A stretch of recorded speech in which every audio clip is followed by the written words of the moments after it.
장감대감 소점아님, 한여름 더위에도 잘 오셨사옵니다.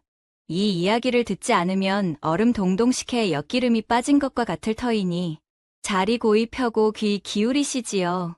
그럼 오늘의 이야기 펼쳐보겠사옵니다. 옛날 옛적 한겨울 눈이 펑펑 내리던 그날이었습니다. 마을 어귀에서부터 웅성웅성 소리가 들려왔지요. 무슨 일인가 싶어 사람들이 고개를 내밀어 보니, 아니, 이게 웬일입니까? 그 유명한 대갓집 며느리가 가마에서 내리고 있었던 겁니다. 어허, 저 여인을 보게나. 뭔가 이상하지 않소? 표정이 왜 저리 뚱한가? 사람들의 수군거림이 여기저기서 터져 나왔습니다. 그럴 만도 했지요. 보통 새 며느리라면 수줍어하면서도 단정한 모습을 보이기 마련인데, 이 여인은 어찌나 멍한 표정인지 마치 허수아비가 걸어다니는 것 같았거든요. 시어머니가 앞으로 나가 인사를 청했습니다. 어서 오거라, 아가야. 그런데 이게 어찌 된 일입니까? 며느리는 한참을 멀거니 서 있다가 그제야 무릎을 꿇고 절을 올렸습니다. 그마저도 어찌나 느린지 보는 사람들이 다 애가 탈 지경이었지요. 소인은 오늘부터 이 집 며느리가 되었습니다. 말도 그렇게 더듬거리며 하는 통에 마당에 서 있던 하인들까지 고개를 갸웃거렸습니다. 시누이인 월화는 그 모습을 보더니 코웃음을 쳤지요. 어머니, 이런 여인이 우리 집 며느리라니요. 말기도 제대로 못 알아듣는 것 같은데 무슨 가문을 이어가겠습니까? 월화의 목소리에는 노골적인 무시가 담겨 있었습니다.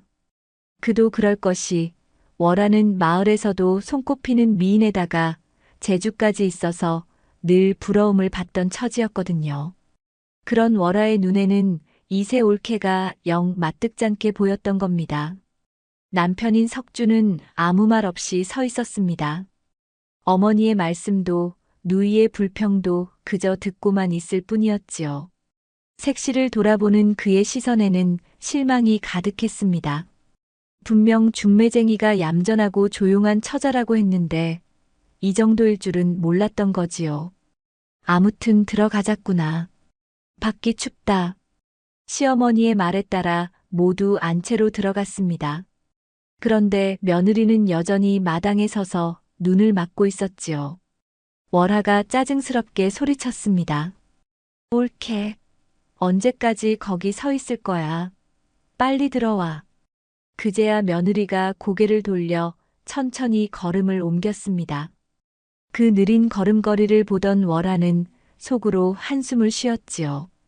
이런 군뱅이 같은 여자가 우리 집 며느리라니. 앞으로 얼마나 속이 터질지 뻔하네. 그날 저녁 가족들이 모여 식사를 할 때였습니다.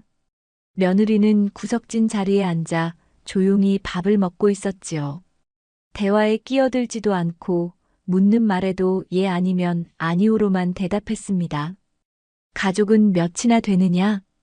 부모님과 오라버니 하나 있습니다. 대답할 때마다 한참씩 뜸을 들이는 통에 시어머니도 지쳐갔습니다. 월화는 아예 쳐다보지도 않으며 중얼거렸지요. 왜 저리 굼떠? 말도 제대로 못하는 게 어떻게 시집을 왔는지 모르겠어.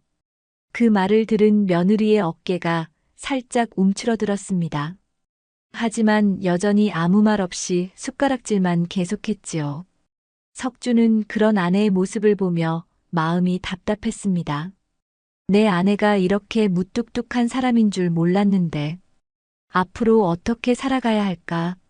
식사가 끝나고 며느리가 그릇을 치우려 할 때 월화가 말했습니다. 올케, 내일부터는 새벽 일찍 일어나서 일해야 해. 우리 집은 놀고 먹는 며느리 둘 형편이 안 되거든. 알겠습니다. 며느리는 여전히 담담하게 대답했습니다. 그 모습을 보던 사람들은 모두 같은 생각을 했지요. 저 여자 일부러 저러는 건가?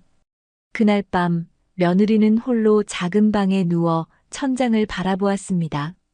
밖에서는 여전히 눈이 내리고 있었고 찬바람이 창틈으로 스며들었지요. 그런데 이상한 일이었습니다.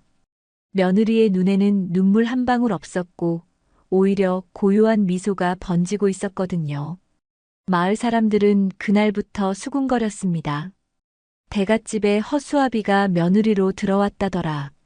말도 제대로 못하고 표정도 없다는데 그 집 시누이 성격에 얼마나 갈굴까. 모두들 새 며느리를 두고 걱정 아닌 걱정을 했습니다. 하지만 아무도 몰랐지요. 그 여인의 조용한 눈빛 속에 어떤 깊은 뜻이 숨어 있는지를요. 말이 느리고 표정이 없다고 해서 마음까지 텅 빈 것은 아니었던 거지요. 봄이 오고 있었지만 대갓집 며느리의 하루는 여전히 혹독한 겨울과 같았습니다. 동이 트기도 전에 일어나 마당을 쓸고 장독대를 닦고 빨래를 하는 것이 일상이었지요. 그런데 월하는 그것만으로는 성에 차지 않았습니다. 옳게, 오늘은 똥통을 치워야겠어. 월하의 명령에 그녀는 고개만 끄덕였습니다.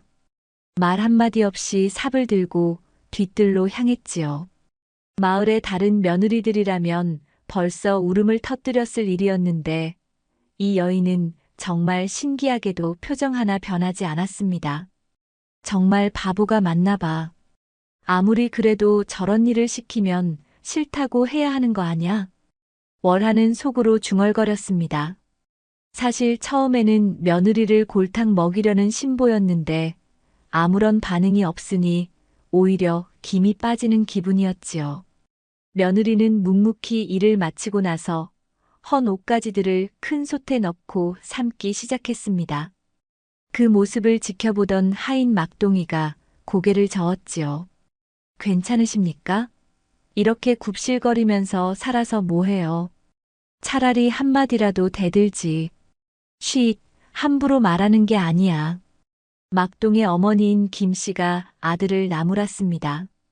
하지만 속으로는 막동의 말에 동감하고 있었지요. 그런데 아무도 모르는 일이 있었습니다. 며느리는 새벽마다 집안 구석구석을 살피며 버려진 물건들을 조용히 모으고 있었거든요. 깨진 그릇 조각, 떨어진 곡식 알갱이, 해진 옷감 자투리까지 말입니다. 어느 날 이른 아침 며느리는 보자기에 그런 것들을 싸서 장터로 향했습니다. 그곳에서 만난 것은 고물상을 하는 박서방이었지요. 이런 것들도 쓸모가 있나요? 며느리가 조심스럽게 물었습니다. 박서방은 깨진 그릇들을 들여다보더니 고개를 끄덕였지요. 이런 사기 조각들은 다시 빻아서 그릇 만들 때 섞어 쓰거든. 곡식도 닭모이로 쓸 수 있고 말이야. 그럼 이 정도면 얼마나 받을 수 있을까요? 글쎄, 돈으로는 얼마 안 되지만 이 바늘과 실 정도는 줄 수 있겠어. 며느리는 기뻐하며 바늘과 실을 받았습니다. 그것만으로도 충분히 가치 있는 교환이었거든요. 집으로 돌아온 며느리는 그 바늘로 해진 옷들을 정성스럽게 기워나갔습니다. 월하는 그런 줄도 모르고 여전히 올케를 괴롭혔지요. 올케, 이번엔 헛간 청소해. 쥐똥이 가득한데 말이야. 네, 형님. 그런데 이상한 일이었지요. 며느리가 청소한 곳마다 나중에 보면 전보다 훨씬 깔끔하게 정리되어 있었거든요. 단순히 치우는 것이 아니라 물건들을 쓰임새에 맞게 분류해서 놓아둔 것이었습니다. 어머, 얘가 정리를 이렇게 잘하네. 시어머니도 슬그머니 며느리의 솜씨를 인정하기 시작했습니다. 하지만 월화만은 여전히 못마땅해 했지요. 한 달이 지나고 두 달이 지났습니다. 며느리는 매일같이 새벽 장터를 오가며 작은 물물 교환을 계속했지요. 어떤 날은 바늘과 실을, 어떤 날은 작은 그릇 하나를, 또 어떤 날은 엿 한 조각을, 또 어떤 날에는 돈으로도 받아왔지요. 그런 것들이 모이고 모여서 어느새 며느리의 작은 괴짝 안에는 제법 쓸만한 물건들이 쌓여갔습니다. 하지만 아무도 그 사실을 알지 못했지요. 어느 날 저녁 며느리가 찬밥으로 저녁을 먹고 있을 때였습니다. 월하가 또다시 트집을 잡았지요. 옳게, 너는 정말 답답해. 이렇게 느리게 먹으면 언제 다 먹겠어? 며느리는 여전히 조용히 밥알을 입에 넣었습니다. 그 모습을 보던 석주는 마음이 무거웠지요. 아내가 이렇게 구박을 받는데도 아무 말 못하는 자신이 한심스러웠거든요. 그런데 그날 밤 석주는 우연히 아내의 방문 틈으로 작은 불빛을 보게 되었습니다. 살며시 들여다보니 아내가 촛불을 켜놓고 무언가 열심히 바느질을 하고 있었거든요. 저 시간에 뭘 하고 있는 거지? 석주는 궁금했지만 문을 열고 들어갈 용기는 없었습니다. 그저 아내의 그림자가 벽에 흔들리는 것만 바라보며 돌아갔지요. 그녀는 그렇게 밤마다 작은 일들을 해나갔습니다. 낮에 모은 헝겊 조각들로 주머니를 만들기도 하고 실로 작은 노끈을 꼬기도 했지요. 모든 것이 나중에 쓰일 소중한 미천이 되리라는 걸 알고 있었거든요. 마을 사람들은 여전히 수군거렸습니다. 정말 바보 같아 보이는데 이상하게 집안일은 척척 해내더라고. 그러게 말이야. 월하가 그렇게 굴려도 한마디 불평 없이 다 해내니. 사람들은 겉으로는 며느리를 안쓰러워했지만 속으로는 감탄하고 있었습니다. 저런 며느리라면 어느 시어머니라도 마음 놓을 텐데 하고 말이지요. 하지만 정작 며느리 본인은 남들의 시선 따위는 개의치 않았습니다. 오직 자신이 해야 할 일에만 집중했지요. 여름이 무르익어가던 어느 날 대갓집에는 경사스러운 소식이 들려왔습니다. 월하의 혼담이 성사된 것이었지요. 상대방은 옆 고을의 부잣집 아들로 조건도 마음에 들고 인물도 준수하다는 소문이었습니다. 어머, 우리 딸이 정말 좋은 곳으로 가게 되었구나. 시어머니는 기뻐서 어쩔 줄을 몰랐습니다. 월하 역시 들뜬 마음을 감추지 못했지요. 어머니, 이번에는 정말 제대로 혼수를 꾸려야 해요. 상대방 집안이 워낙 좋으니까 말이에요. 월하는 벌써부터 신부 단장에 여념이 없었습니다. 고운 비단으로 치마 저고리를 지어 입고 귀한 장신구도 새로 마련했지요. 그런데 그때였습니다. 어느 날 대감마님과 마님이 외출을 해 있을 때 한 점쟁이가 집을 찾아왔습니다. 나이 지긋한 그 사내는 자신을 명리점쟁이라 소개했지요. 앞으로 혼사를 앞두고 있지 않소? 내가 점쳐보리다. 점쟁이는 그럴듯한 말로 월하를 현혹시켰습니다. 아가씨의 사주를 보니 곧 큰 재앙이 닥칠 상입니다. 혼사를 치르기 전에 액을 막지 않으면 평생 불행해질 수도 있어요. 월하는 깜짝 놀랐습니다. 그동안 모든 일이 순조롭게 진행되던 터라 더욱 불안했지요. 그럼 어떻게 해야 하나요?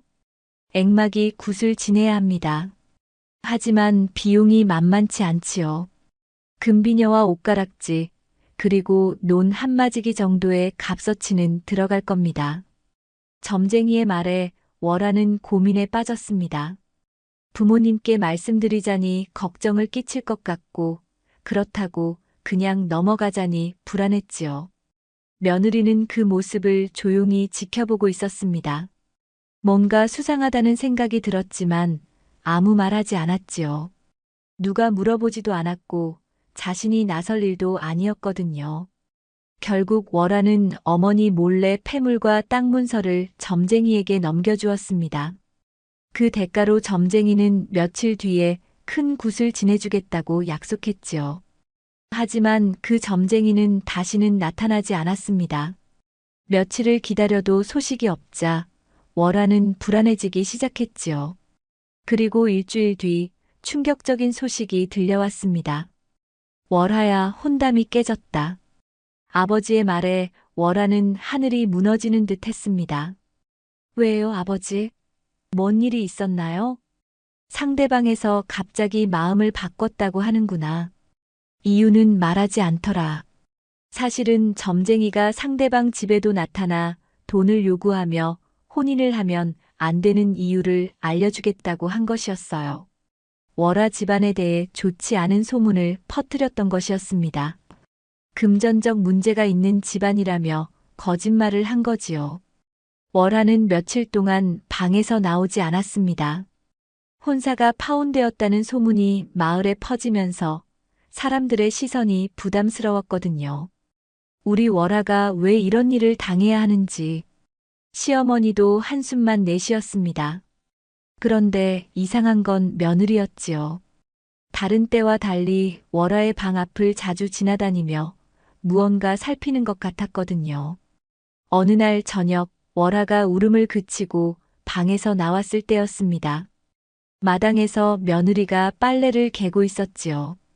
월하는 지나가면서 냉정하게 말했습니다. 올케, 혹시 뭔가 알고 있었던 거 아냐? 며느리는 잠시 손을 멈추고 월하를 바라봤습니다. 그 눈빛에는 말로 표현할 수 없는 안타까움이 담겨 있었지요. 형님, 말해봐.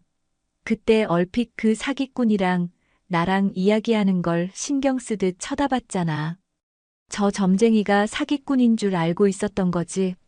며느리는 한참을 머뭇거리다가 작게 고개를 끄덕였습니다. 그럼 왜 말하지 않았어?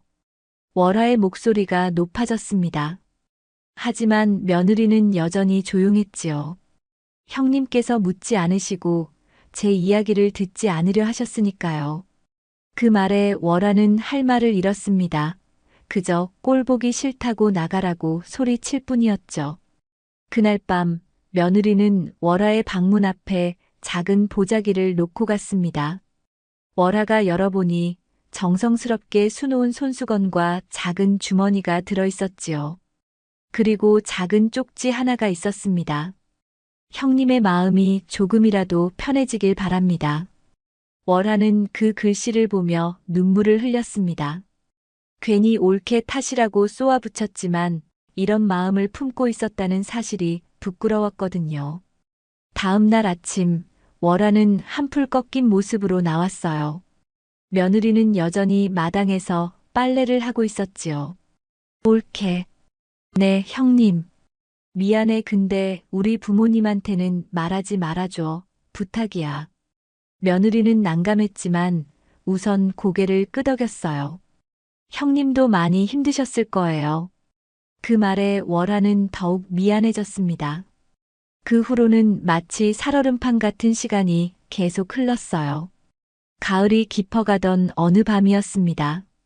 대갓집 사람들이 모두 단잠에 빠져 있을 때 갑자기 마당에서 개가 짖기 시작했지요. 한 마리가 짖으니 온 동네 개들이 따라서 짖어댔습니다. 왈왈, 컹컹. 며느리는 그 소리에 잠에서 깼습니다. 뭔가 이상하다는 직감이 들어 창문을 살짝 열어보니 뒤뜰 쪽에서 희미한 불빛이 움직이는 게 보였거든요. 저게 뭐지? 며느리는 조용히 방에서 나와 뒤뜰로 향했습니다. 그런데 장독대 뒤쪽을 보니 바닥에 이상한 것들이 떨어져 있었지요. 불쏘시개 조각과 기름 냄새가 나는 헝겊 뭉치였습니다. 누군가 여기서 불을 피우려 했나? 며느리는 그 흔적들을 조심스럽게 모아두었습니다. 그리고는 잠들지 않고 창가에서 지켜보기 시작했지요. 혹시나 해서 물동이 몇 개도 미리 준비해 놓았습니다. 한밤중이 지나 새벽 무렵 정말로 쿵소리와 함께 창고 쪽에서 작은 불꽃이 일어나는 게 보였습니다. 불은 작았지만 기름이 뿌려진 곳이라 순식간에 번지기 시작했지요. 그 순간이었습니다. 그동안 말 한마디 없던 며느리가 갑자기 큰 소리로 외쳤습니다. 불입니다. 다들 일어나세요. 불이 번집니다. 며느리의 우렁찬 목소리에 온 집안 사람들이 깜짝 놀라 뛰쳐나왔습니다. 그런데 더 놀라운 건 며느리의 행동이었지요. 이미 준비해둔 물동이를 들고 위험한 불길 속으로 뛰어들어 물을 끼얹고 있었거든요. 아가, 위험해. 물러서. 시어머니가 소리쳤지만 며느리는 멈추지 않았습니다. 불길이 다른 곳으로 번지지 않도록 젖은 이불을 덮고 계속해서 물을 부어대며 불과 싸우고 있었지요. 어서 도와드리자. 물을 더 가져와. 가족들과 하인들이 허둥지둥 뛰어와 며느리를 도왔습니다. 석주는 아내가 위험천만하게 불길 사이를 오가는 모습을 보며 가슴이 철렁했지요. 부인, 너무 가까이 가지 마시오. 하지만 며느리는 침착하게 불의 방향을 읽고 어디에 물을 부어야 할지 정확히 알고 있는 것 같았습니다. 마치 이런 일에 익숙한 사람처럼 말이지요. 모든 사람이 힘을 합쳐 애쓴 덕분에 불은 다행히 안채까지는 덮치지 않았어요. 불이 완전히 진압된 뒤 며느리는 온몸에 그을음을 묻힌 채 서 있었습니다. 머리카락은 흐트러져 있고 얼굴과 손은 까맣게 탔지만 그 눈빛만은 또렷했지요. 아가야, 다친 데는 없니? 시어머니가 처음으로 며느리를 걱정스럽게 바라보며 말했습니다. 월화도 올케의 상태를 살피며 물수건을 가져왔지요. 며느리는 조용히 미소를 지었습니다. 석주는 아내의 손을 잡으며 말했습니다. 부인, 어떻게 이렇게 빨리 알아채고 대처할 수 있었소? 큰일 날 뻔했소. 그때 며느리가 모아둔 증거물들을 꺼내 보였습니다. 밤중에 이상한 소리가 들려 나와 봤는데 이런 흔적들을 발견해서 지켜보고 있었어요. 혹시나 해서 물동이도 준비해뒀고요. 가족들은 입을 다물지 못했습니다. 그 조용하고 굼뜬 줄만 알았던 며느리가 이렇게 예리하고 용감한 사람이었다니 말이지요. 대감이 며느리 앞으로 다가와 말했습니다. 아이고, 천만 다행이구나. 우리 며느리 덕분에 집을 지켰구나. 정말 고맙다. 며느리는 여전히 무표정했지만 처음으로 가족들의 진심 어린 걱정과 인정을 받는 순간이었습니다. 월하는 얼굴이 빨개져서 아무 말도 할 수 없었습니다. 자신이 그토록 비난했던 올케가 실제로는 가족을 구하기 위해 뛰어다니고 있었다는 걸 알게 되었거든요. 다음 날 대감과 석주는 며느리와 함께 관아에 가서 방화 사건을 신고했습니다. 며느리의 증거와 증언 덕분에 며칠 뒤 진짜 범인이 잡혔지요. 그 사건 이후로 아무도 며느리를 허수아비라고 부르지 않았습니다. 오히려 위기 때 가장 든든한 사람이라고 인정하게 되었거든요. 하지만 며느리는 여전히 담담했습니다. 그 무렵 시누이인 월아에게는 또 다른 시련이 찾아왔습니다. 예전에 점쟁이에게 사기를 당했을 때 건넨 그 땅 문서 때문에 자신의 앞으로 빚이 생긴 겁니다. 월하는 집 앞으로 찾아온 빚쟁이를 잡아 끌었어요. 월하 씨, 이번 달에도 돈을 갚지 못하는 겁니까? 채주가 찾아와서 독촉을 하고 있었습니다. 월하는 얼굴이 새하얗게 질려버렸어요. 조금만 더 기다려주세요. 곧 마련할게요. 하지만 채주는 고개를 저었습니다. 이번이 마지막이요. 다음 달까지도 못 갚으면 이 집을 다 뒤집어 버리던가 관아에 신고할 테니까. 채주가 돌아간 뒤 월하는 절망에 빠졌습니다. 부모님께는 차마 말씀드릴 수 없었고 혼자서는 도저히 감당할 수 없는 금액이었거든요. 며칠 동안 월하는 방에서 나오지 않았습니다. 식음을 전폐하고 누워만 있었지요. 가족들은 걱정이 되었지만 월하가 무슨 일인지 말해주지 않으니 어찌할 도리가 없었습니다. 그런데 며느리만은 뭔가 짐작하고 있는 듯 했지요. 월하의 방 앞에서 서성이다가 조용히 문을 두드렸습니다. 형님, 저예요. 한참 후에야 월하의 작은 목소리가 들려왔습니다. 들어와. 며느리가 방에 들어가니 월하는 이불을 뒤집어 쓰고 있었습니다. 하지만 흐느끼는 소리가 새어나오고 있었지요. 형님, 무슨 일이세요? 며느리의 부드러운 목소리에 월하는 더욱 울음을 터뜨렸습니다. 올케, 나 정말 어떻게 하지? 이번엔 정말 끝이야. 천천히 말씀해 보세요. 요 며칠 수상한 사내들도 밖에 오는 것 같고 무슨 일이십니까? 이러다 어머님께도 말이 들어가겠습니다. 며느리가 월하 곁에 앉으며 말했습니다. 월하는 그제야 자신이 처한 상황을 털어놓았지요. 지난번 올케가 눈치챘던 점쟁이에게 당한 사기와 그로 인한 빚, 그리고 지금의 절망스러운 상황까지 말입니다. 내가 너무 바보였어. 월하의 고백에 며느리는 고개를 저었습니다. 이미 지난 일이에요. 이제 앞으로 어떻게 할지 생각해봐요. 하지만 돈이 없는데 어떻게 해? 부모님께 말씀드리기도 부끄럽고. 그때 며느리가 조용히 말했습니다. 아버님도 기력이 많이 안 좋으신데 이 일을 아시면 우선 제가 도와드릴게요. 월하는 깜짝 놀라며 올케를 바라봤습니다. 뭐라고? 나를 도와준다고?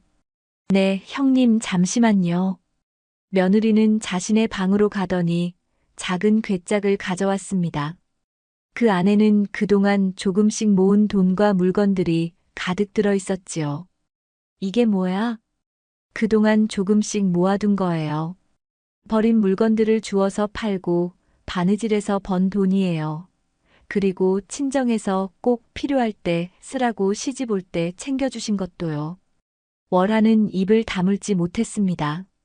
자신이 그렇게 무시했던 올케가 선뜻 이렇게 자신을 도와주다니 말이에요. 하지만 이걸 나한테 줘도 되는 거야? 당연하죠. 우리는 한 집 식구잖아요. 형님도 나중에 제가 곤란에 처하면 외면하지 않으실 거잖아요. 다 똑같은 거죠. 올케의 말에 월하는 눈물을 흘렸습니다. 자신은 그동안 올케를 가족으로 생각한 적이 없었는데 올케는 자신을 진짜 가족으로 여기고 있었던 거지요. 올케 정말 미안해.